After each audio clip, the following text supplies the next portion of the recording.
తోటపల్లి గూడూరు మండలంలోని కోడూరు సాగర తీరంలో శనివారం ప్రపంచ పర్యావరణ దినోత్సవం స్వచ్ఛ సాగర్ సురక్షిత సాగర్ సాధించేందుకు సాగర మిత్ర మత్స్యకార ప్రతినిధులు ఫిషరీస్ సంస్థ బాలరక్ష భారత్ చెన్నపల్లిపాలెం హైస్కూల్ ఉపాధ్యాయ బృందం విద్యార్థులతో కలిసి తీరం వెంబడి పేరు కూరిపోయిన చెత్త చెదారం ప్లాస్టిక్ ఇతర వ్యర్థ పదార్థాలను తొలగించి ట్రాక్టర్ ద్వారా తరలించారు. ఈ సందర్భంగా మాట్లాడుతూ సముద్ర తీరాన్ని కేవలం ఒక రోజుతో కాకుండా ప్రతినిత్యం శుభ్రంగా ఉంచేలా చూడాలని ఆయా సంస్థల ప్రతినిధులు పేర్కొన్నారు.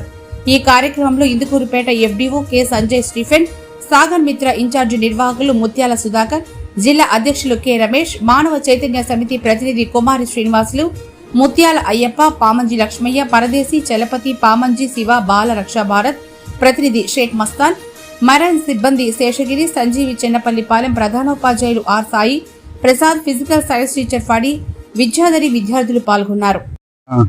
September 21 beach cleaning day. అదేవిధంగా మన రాష్ట్రంలో శ్రీకాకుళం నుంచి తల వరకు ఎన్ని బీచెస్ ఉన్నాయని అన్ని ఈరోజు శుభ్రం చేయడం జరుగుతుంది. అదే విధంగా మన మత్స్యకార సంక్షేమ తరగతి ప్లస్ ఇంకోటి ఇన్కాయిస్ ఈ రెండు కలిపి ఈ మన టీపీ గూడూరు మత్స్యకార గ్రామాల నుంచి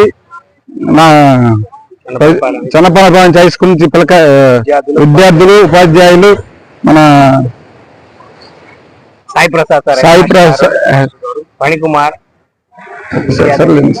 అంతర్జాతీయ బీచ్ క్లీనింగ్ దినోత్సవం సెప్టెంబర్ 21 తరఫున మా పాఠశాల విద్యార్థులు మా ఉపాధ్యాయులు పణికుమార్ సారు, విద్యాధరి మేడము, వాణి మేడము, భాగ్యసుధా మేడము మరియు మా విద్యార్థులందరూ కూడా ఈ యొక్క అంతర్జాతీయ బీచ్ క్లీన్ దినోత్సవానికి మమ్మల్ని ఆహ్వానించినందుకు మత్స్యకార సంక్షేమ సంఘం వాళ్ళకి మరియు ఫిషరీస్ డిపార్ట్మెంట్ ఎండి సార్ గారికి, అదేవిధంగా ఈ కార్యక్రమంలో వాలంటీర్గా ఇంతమంది వచ్చి పాల్గొన్న మా అందరితో పాటు మేము కూడా ఈ కార్యక్రమంలో పాల్గొనడము చాలా ఆనందంగా ఉంది. ఎందువల్లంటే పర్యావరణాన్ని రక్షిస్తే ఆ పర్యావరణం మనం రక్షిస్తుంది. ఈ విధంగా బీచ్ కూడా సస్యశ్యామలంగా ఉంటుంది, మంచి బీచ్ గా తయారవుతుంది. ఆహ్లాదకరం వచ్చిన వాళ్ళకి ఆహ్లాదకరంగానే కాకుండా ఈ ప్రకృతి వైపరీత్యాలు జరగకుండా ఈ యొక్క ప్లాస్టిక్ వాటన్నిటిని రిమూవ్ చేసే ఈ కార్యక్రమంలో పాల్గొనడము చాలా సంతోషం అని చెప్పి తెలియజేస్తున్నాను.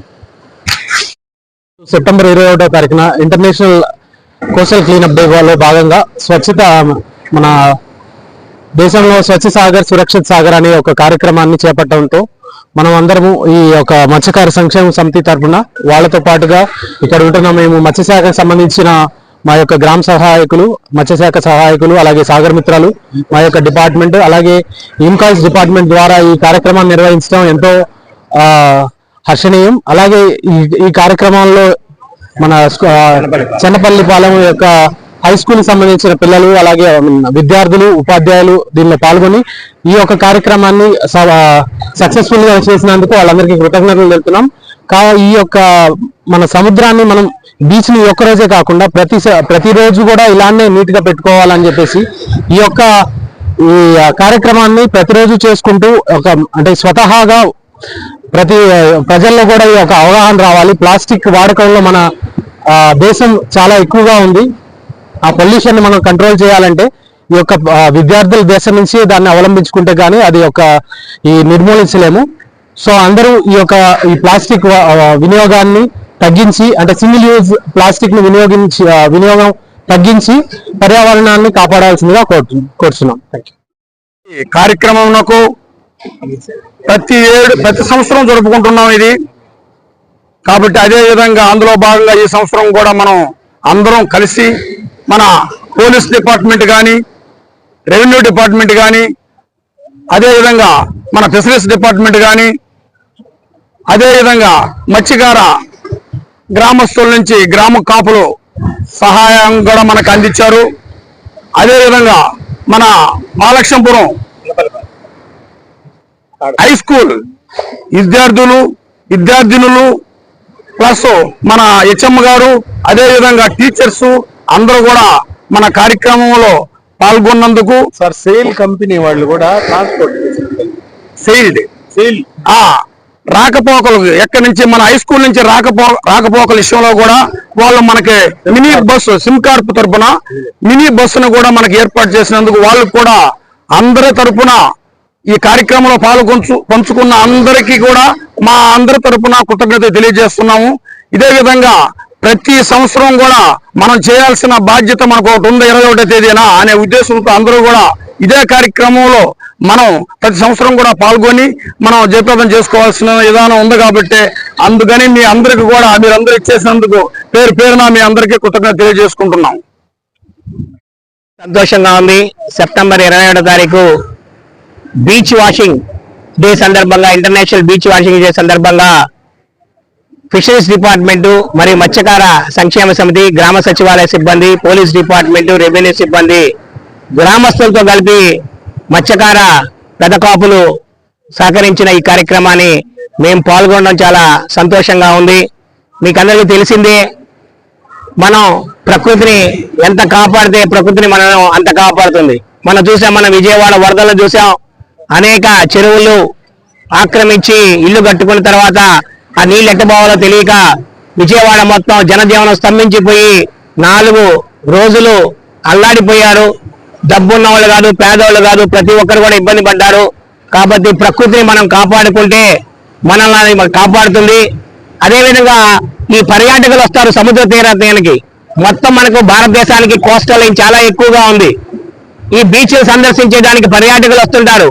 ఆ పర్యాటకులందరూ కూడా తాము తెచ్చుకున్న ఆహార పదార్థాల్లో ప్లాస్టిక్ బాటిళ్లు, ప్లాస్టిక్ ప్లేట్లు అన్ని కూడా ఈ బీచ్ల దగ్గర వదిలేసి వెళ్ళిపోతే అవన్నీ కూడా సముద్రంలోకి వెళ్ళిపోయి సముద్రంలో జనజీవనం, మన జీవావరణ మొత్తం దెబ్బతిని కొన్ని కోట్ల జీవరాశులు సముద్రం మీద ఆధారపడి ఉన్నాయి. వాళ్ళని ఆధారంగా చేసుకుని, ఆ జీవుల్ని, మన చేపల్ని ఆధారంగా చేసుకుని మన మత్స్యకారులు కూడా కొన్ని కోట్ల మంది దీని మీద బతుకుతున్నారు. కాబట్టి జీవ వైవిధ్యాన్ని మనం కాపాడుకోవాలంటే బీచ్ల దగ్గరకు వచ్చే పర్యాటకులందరూ కూడా తమ వాడిన వస్తువుల్ని జాగ్రత్తగా డస్ట్బిన్లు పెట్టున్నాం మేము ఇక్కడ, ఆ డస్ట్బిన్ లో పెట్టుకోవాలి, బీచ్లు శుభ్రంగా పెట్టుకోవాలని చెప్పి ఈ సందర్భంగా తెలియజేస్తా ఉన్నాం. మరియు మా స్కూలు మేడం గారు, విద్యాధరి మేడం గారు 2 మాటలు మాట్లాడతారు. మీ అందరికీ ఇప్పుడు దాకా అందరూ చెప్పారు, కానీ ప్రతి ఒక్కరు చెప్పింది ఒకే అంశం, ప్రకృతిని కాపాడండి, ప్రకృతిని కాపాడండి అని. ఎందుకంటే ప్రకృతి ఎంత చక్కగా మనల్ని కాపాడుతూ వస్తుందో ఆ ప్రకృతికి మనం హాని చేసే సందర్భాలు క్రియేట్ చేసినప్పుడు అదే ప్రకృతి చాలా ప్రకోపించి మానవ జీవితాన్ని అతలాకుతలం చేస్తుంది. దానికి ప్రపంచవ్యాప్తంగా చాలా ఉదాహరణలు ఉన్నాయి. రీసెంట్ గా మన విజయవాడలో జరిగింది కూడా చూస్తున్నాం. అదేవిధంగా మనం ఈ రోజు యాజ్ ఏ బయాలజికల్ టీచర్ గా నేను ఈరోజు మనకి కేరళలో కూడా అది చాలా అందం, చాలా మొన్న కొండ అలాగే పోవడానికి కారణం ఏంటంటే అక్కడ అది తొలిచి ఇల్లులు కట్టడం మొదలు పెట్టిన తర్వాత ఆ కొండ చర్యలు విరిగిపడి అక్కడ కూడా జనజీవనం చాలా స్తంభించబడింది, చాలా ప్రాణ నష్టం, ఆస్తి నష్టం జరిగింది. ఇదే కాకుండా సముద్రం చూడటానికి మనకి చాలా ప్రశాంతంగా ఉంది, కానీ ఆ సముద్రంలో ఫ్యాక్టరీస్ నుంచి చాలా కెమికల్స్ రిలీజ్ చేస్తున్నారు. ఆ రిలీజ్ చేయటం వల్ల అక్కడ ఉండే మత్స్య జాతి మొత్తము అవే ఫుడ్ తీసుకోవడం వల్ల వాటిల్లో కూడా ఏమవుతున్నాయంటే పాయిజనస్ లెడ్ ఎక్కువగా అక్యుములేషన్ అవుతుంది. దానివల్ల ఆ ఫుడ్ మనం తీసుకోవడం వల్ల మనకి రకరకాల జబ్బులు వస్తున్నాయి, లైక్ క్యాన్సర్స్ లాంటివి.